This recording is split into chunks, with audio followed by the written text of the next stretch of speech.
Here's how to delete a contact on Revolut. Well, you can't actually delete a contact, but here's the best alternative. First, open the app and tap on the Payments option located at the bottom of the Revolut app interface. Use one of the following methods to find the contact you want to delete or block. You can type their name into the search bar, or you can scroll and select the contact directly from your contact list.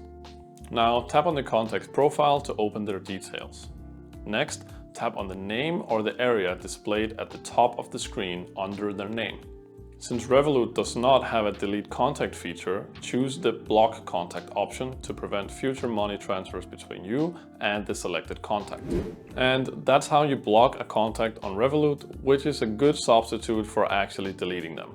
I hope this video was helpful, and if it was, please leave a like and subscribe to the Financer YouTube channel. If you haven't signed up with Revolut yet, you can do so through the affiliate link below. Have a great day and thanks for watching.